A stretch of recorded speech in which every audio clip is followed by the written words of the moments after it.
Hello, welcome back everybody. Jaikirty Rawal here talking about pelvic ring trauma, and on this series, on this part, we're going to talk about APC injuries to the pelvis using the Young and Burgess classification. Talking about them because they're interesting, number one. Number two, we'll talk a little bit about the evidence, and I've got some juicy cases from some poor unfortunate people to go through.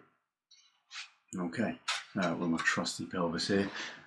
Let's go through it a little bit. So APC1, that's basically just a sprain to the front of the pelvis, where the pelvis has undergone that forced abduction injury, that forced external rotation to it, injuring the front of the symphysis. Okay, it doesn't really propagate the injury to the back, it just sort of disseminates through the front, and that's it. That's an APC1. So diastasis is less than 2.5 centimeters, less than an inch. An APC2, it propagates back to here, the anterior part of the sacroiliac joint, and therefore we see that often hinges open. We often see it as a bit of a hinge, and actually that makes it quite an easy reduction. We just have to close that hinge up. Okay. An APC3, a much more unstable beast, and occasionally can demonstrate a degree of vertical instability, either in an anterior-posterior plane or in a superior-inferior plane. Okay, but that was the injury at the front, at the anterior sacroiliac joint ligament, and at the posterior sacroiliac joint ligament. Right. So the increasing classification grade correlates to increasing energy and correlates to increasing instability. And there's been a whole host of different ways of treating these, from external fixators just at the front to symphysis plating, to double symphysis plating, to symphysis plating plus sacroiliac joint plating. There are a lot of permutations and different ways to do this.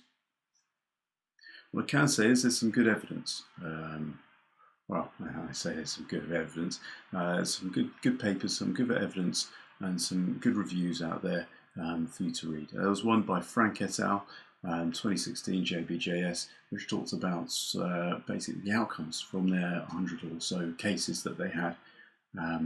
And so they compared the ones that just had a symphysis plate at the front to ones that had a symphysis plate augmented with SI joint screws, and they found the failure rate of the latter was far lower, 5% compared to 40%. So anecdotally as well, when I've got some good SI joint screws at the back, and I've come to do my symphysis plate, I've often felt like, well, that I really need to, because it's just so solidly held when you get a good reduction from that compression from the posterior arch. Okay, so that's a little bit about evidence. I'll talk about my case strategies as we go through. So here's a case. And this older middle-aged gentleman was horse riding and came off his horse, falling somehow. I'm not really sure how he felt, to be honest. But he came into the emergency department with the binder on, and this X-ray was taken in resus. The interesting thing on this patient, his whole journey is quite interesting, and his whole journey has provided sort of teaching points, and I'll do my best to articulate those and share those with you. But what you can see here is that he's in a binder, and he's got a symphysis diastasis about an inch or so. Looks like he's got an open right SI joint there, and we're seeing this whole hemipelvis much more in an externally rotated view. It's almost like an iliac oblique. We've got a lovely view of the notch here and the spine. Yeah, so it looks like it's externally rotated, and that's in keeping with the mechanism. Is that a forced abduction injury or an opening injury there? Why is this guy interesting? Well, he came into resus and he was transiently stable. So he'd get blood product, his blood pressure will come up, and then it'll gradually teeter down, and then he'll get more blood products and it'll come up, and then it'll gradually teeter down. So that was suggestive of something going on. He had a CT scan which showed two things. It showed the possibility of a bladder injury. It showed the pelvic ring injury that we can see here, and it also demonstrated a blush, a small blush, really small blush, deep down in his pelvis. And so he ended up going to the angio suite, because before we get the binder off, we want to turn off the tap by whatever means, whether that's pelvic packing or whether that's angio, the tap needs to turn off. So he goes off to the angio suite and he has interventional radiology, and those guys are amazing. They are amazing because they managed to cannulate a tiny vessel that was bleeding and embolize it. And lo and behold, that whole process correlated with him getting really good resuscitation, and getting really good blood products, really good clotting factors, really good FFP, and he stopped bleeding. So he regained stability, whether that was because he had IR, or because actually had really good resuscitation, or because he had enough time with the binder on to form an adequate clot. With all of those factors involved, it's a bit hard to pull out which one it is, but I'll leave it to you, the audience, to judge. Okay. So he then goes to theatre the subsequent day, and there is a plan, because there's a plan between me and the urologist, because he had a bladder injury at the initial outset, and the urologists wanted to do a repeat cystourethrogram. The first cystourethrogram only demonstrated a very small leak. Bear that in mind. Here's his SI joint, nice and wide, demonstrated on the coronal view. Again, we can see here that it's open anteriorly, but it is closed posteriorly, so an easy reduction could be achieved. The eagle-eyed amongst you, and there are a few, will notice here that there are two contrasts in the bladder. This stuff slightly lighter, and this stuff as well. So he's got two contrasts within his bladder, and he doesn't have bladder cancer. This is a post-binder view. Dramatic, isn't it? But the binder's off because, you know, he became stable, and if you look down here, he got embolized. So he got stable. But his catheter, wow, his catheter's sitting super duper high. And his SI joint looks really open. Wonderful X-ray, loads of contrast all over the place. It's very messy. So I take him to theatre, and he goes through a sequence of reduction manoeuvres that I do, and I'll go through those in a bit. What's interesting, however, is that the urologist wanted to do a repeat cystourethrogram before we do the case, before we get them, whilst we're getting them on table under X-ray.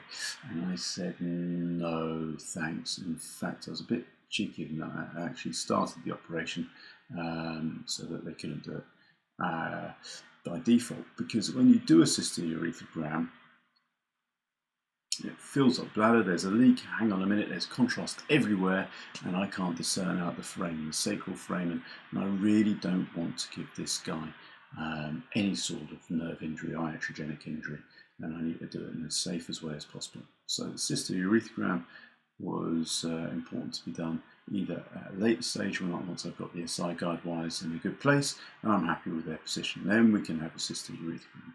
Actually, you need a stopper. Okay, so the approach to the symphysis, to a stopper, and lo and behold, I could pulling out heaps of clot, chucking out heaps of clot, washing out heaps of clot, and what do I feel? I feel a big old rent, a good old, 5-6 centimetre hole in his bladder. And that cystourethrogram, the initial one, has totally underestimated the amount of size because it required loads of pressure to just give out a little dribble of contrast, and that little dribble of contrast totally underestimated the hole that was in his bladder. So what would have been the value of a second cystourethrogram? That would have led us to believe that it was an innocuous bladder injury, and the urologist would have departed until the time I find it intraoperatively, and then I call them back again. So coordination, that's the key, coordination. Anyway, number one, think about how you're going to use a urologist. Think about surgical planning. Be aware that the use of contrast agents prior to getting your SI guide wires up is going to affect your imaging and your ability to have safe passage. Number two, he had heaps of clot. Heaps of that clot was coming from bladder mucosa. All this bleeding, this transient bleeding, wasn't this internal pudendal artery laceration that was associated with no associated fracture around it, but it was due to mucosal bleeding from his bladder. Okay, so organs bleed. Right, that's pretty straightforward. Number three, what's my sequence for reduction here? Well, What I tend to do is do a reduction manoeuvre on the pelvis, and if that's sufficient, get my guide wires up. Then overdrill the proximal cortex so there's some wiggle room for those SI screws to pass. Now, if I'm happy with the SI screws, I come to SI guide wires. Before passing the screws, I come anteriorly, do a stopper, bring the pelvis together. I prefer to use a Jungbluth, if I'm honest, because I get really good compression and really good control with the Jungbluth as to how the anterior symphysis is reduced. Clamp it up, plate goes on, easy peasy. Okay, but because I've got my SI guide wires up first or early, having metalwork at the front doesn't then create havoc with my C-arm and getting a difference in contrast so I can see things. So I find getting the SI screws up early if I can. If not, if the pelvis is out like this and very far apart, open up the front, get the Jungbluth on as your reduction maneuver, get your SI screws across, SI guide wires, across, then come back to the front, plate the front, make sure the back's looking great, and put it past the screws. So back, front, back tends to be my go-to strategy now. But it isn't always the case that you can achieve a percutaneous reduction, and sometimes you need that lateral window to get direct access to the anterior sacroiliac joints that you can then feel. So if we come back to the pelvic model, we're doing a lateral window in here, coming down with our cob, hitting the SI joint, just elevating a little bit on the other side, and then passing a clamp, dunk, there, that anchors there, and one that goes then around onto the PSIS to clamp and push it together. That's one reduction manoeuvre. Second reduction manoeuvre is more to do with height. So if the SI joint's at a different height, what you can do is pass a small plate, like a 3 or 4 hole plate, single screw into the sacral alar, and that will help reduce the ilium to it if it's come anteriorly, or plate across and single screw into the iliac crest to help push it back. So I push my pulley plate effectively. One must be careful though that the plate doesn't advance too far beyond 1.5 centimetres or even a centimetre, because at the risk of catching the L5 nerve root. Here's an example of that, of using a clamp. This gentleman was involved in a motor vehicle accident, wide SI joint here. Again, demonstrating a coronal view. Looks like it may have gone a little bit more vertically as well, so a fair degree of instability. The left side, however, looks okay. Interestingly, go to theatre. There's a bit of rotational abnormality of where the symphysis is lining up with the spinous processes, so it looks like there's some rotation going on, and he's certainly wide at this SI joint, possibly wide here. Screen him wide, closes up with a clamp, and that's a clamp I'm talking about, round the back to PSIS. On the front here, the teeth are here on the sacral alar, and this is on that down the wing view I talked in the previous parts. But look, the other side's wide too, so that really needs some sort of closure with a screw to assist, and then passing a guide wire transsacrally to be able to achieve a reduction. And this was so good, this guy was a polytrauma, but through the technique of just having really strong hold at the SI screws at the back, didn't need to plate his front, and indeed it probably wouldn't be in his interest because of how unwell he was. So this is what he got.